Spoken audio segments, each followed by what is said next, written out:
So here we have, a basic little pin shape. Not much to it. There's two cylinders, different diameters. Based on the orientation of what we looked at earlier, this would be, the front, right? And, this would be the right. And of course, this would be the top. Does that kind of make sense looking down from those directions? Remember, we're looking straight. Yeah, just pick new and pick the big red A and new. And you should see week 3 demo 2. Yeah. So, we want to make decisions about how, we'll start with the front view. And if I look at this cylinder from the side, what does it look like? It's rectangles, right? Does anybody have trouble seeing that? Because I've actually got this part. If anybody wants to look at it from the side, I got a part. But everybody sees that if I look at it, if I look at it straight on, I just see two rectangles. Yeah. Two rectangles? Two rectangles? Straight on? It's hard for you to look at it straight on. We hold it probably, but everybody seeing about two rectangles? Yeah. Looking at it perfectly straight, it's two rectangles. So that's what I draw. I draw two rectangles. I have to draw them the right size. And where I create this first view doesn't really matter. So I'm going to go to my line tool. And kind of my game plan is I'm just going to draw up, over, down. I'm just going to go straight down and then back over. Draw that one rectangle. And we can do the rectangle command. Maybe I'll do the rectangle command. That'd be fun, right? So I'm going to do the rectangle command. I'm just going to start it somewhere. And I'm going to use the dimensions options. Or actually, you can just type them in if you want and press the tab. So I'm going to go for the length across, left to right is going to be 12. I'm going to press the tab, and then the height is going to be 28. Does everybody see where I got those numbers from? And then I press enter. So we got, the one rectangle done.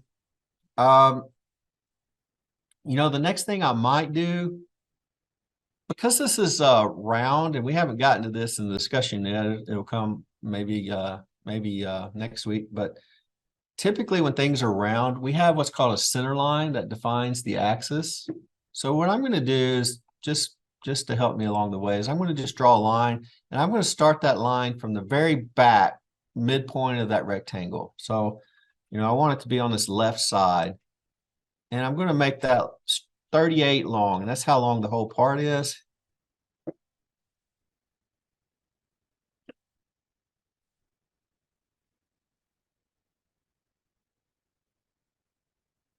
And if I'm looking at the diameter of that smaller cylinder, what is it? So and I'm at the center line, right? Keep in mind, so the radius would be 6, right? So I'm going to go straight up 6, and I'm going to go straight over to click right here. And then I'm going to stop my line. You might be tempted to just draw another line down here, 12, and then go back over. And you can do that, but we want to be sure and come back and take that out. Let's just go ahead and do it. Just go straight down 12. And then here's where you can make up a lot of ground on efficiency. So I don't want to go out and type. I don't want to do the math to figure out what the difference between 38 and 12 is. I certainly can. I might could even do it in my head. But what I can do is I know it needs to go to that same endpoint. I just hover. I put my cursor on that endpoint, and I move straight down. When you hover there for just a second, you get this little yellow X. Maybe hard to see on yours, but maybe you can see it on mine. I'm zoomed in there. And that means you're tracking from it. If you accidentally track from something you don't want to track from, just go back to it and it toggles it off. So hover on, hover off. So I'm going to hover on and go straight down and just left click. And I'm going to stop my line there. And I want this end to go all the way down. So I'm just going to grip edit it. So I pick the little short end there and I grab the grip and I drop it to the endpoint. Now, this little line over here that we put in, I put a window around to erase it or to pick on it. That is a troublemaker, okay? If you print this on paper, you can actually see that there's two lines laying on top of one another. It'll be a little bit darker. And that little dude will come back and bite you in the butt somewhere along the way. It'll be in the wrong space, wrong, it's bad news. In AutoCAD, it's bad news to have overlapping lines. And you just have to trust me on my experience with that. You will leave some overlapping lines around, and somewhere I'll see them and I'll circle them. Bad news, so I'm just going to delete that out. It was easier for me to put it in there just to keep drawing than it was to stop and start all over, at least at this point. So I took that out.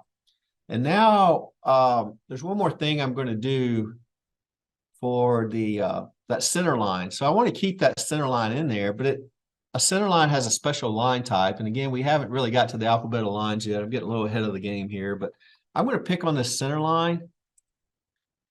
And up on my home ribbon in the middle of it, there's the layers panel. And I'm going to drop this little drop down line, and I'm going to pick CEN for center line. And you can see that that line is now a different type. Now, when I have center lines, and every time I have a hole or a cylinder, I should have a center line that represents the axis through that hole or that cylinder. Every time, every view. However, the center line should never stop on the object lines like we have it here. So we've got it stopping exactly on the object line on the left, exactly on the object line on the right. You know, my favorite way to fix this, a lot of times I draw them in there because it helps me create the part, and I'll put them on the edges like that. My favorite way to fix this is by using the grip. I'll pick on the center grip, and I'll right click and I'll scale. And I'll just go like 1.1. So just like a 10% increase length of that line. And it sticks out beyond that object line. Everybody see how I did that? I'll do it again if I need to. Everybody get it? So I used the center grip. I'm going to just back up and do it again. So, and I used why did I use the center one as opposed to one of the end ones? Yeah, so the grip that you select on doesn't move. It stays in the same spot. So the scaling happens in both directions.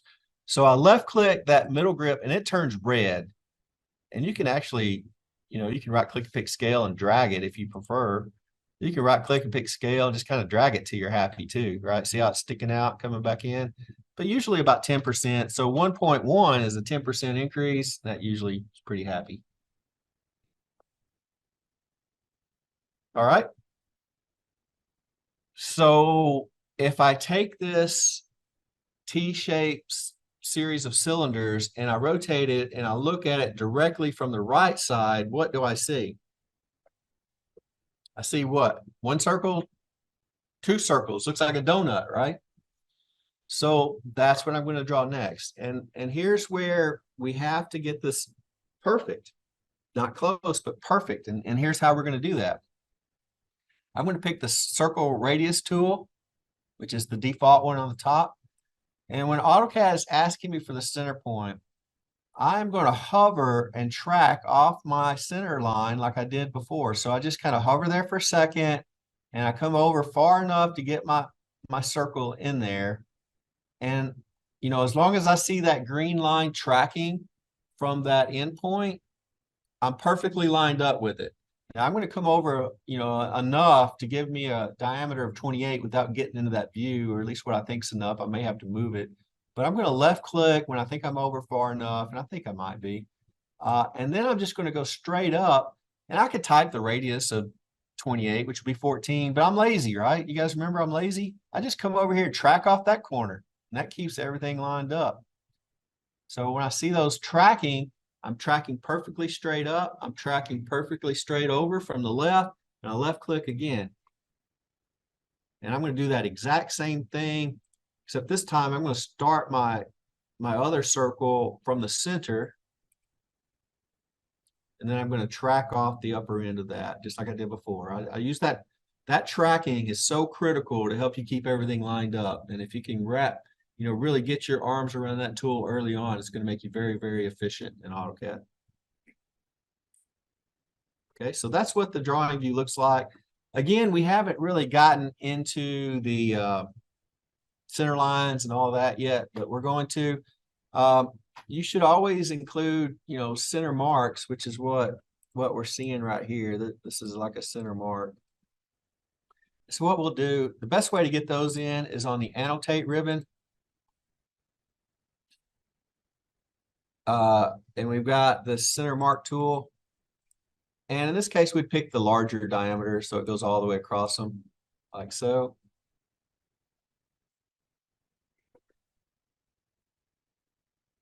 Now, just like before, I went back to the home ribbon, just like before, just to be good practice.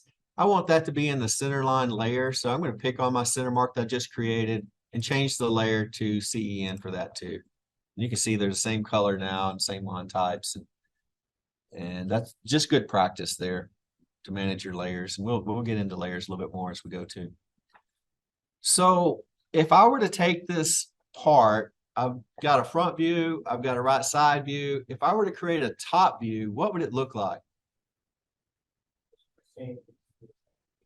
It'd be exactly the same as what we started with, which in this case, I'm going to call it the front view. So I'm saying we got a front view and a right side view here.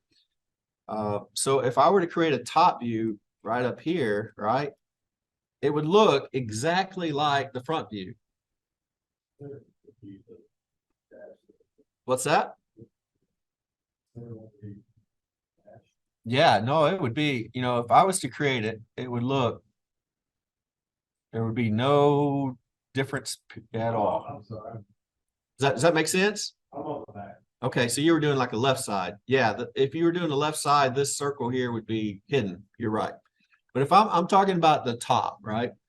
So that's what the top view would look like. So if the top view is exactly the same as the front view, you don't need a top view. Right? We don't need, we need to create views that describe the shape and size of the part. That top view does not introduce anything new regarding shape or size. Don't put it in there. Okay, 2-view drawing right there. And that'll come with some experience as we do this more.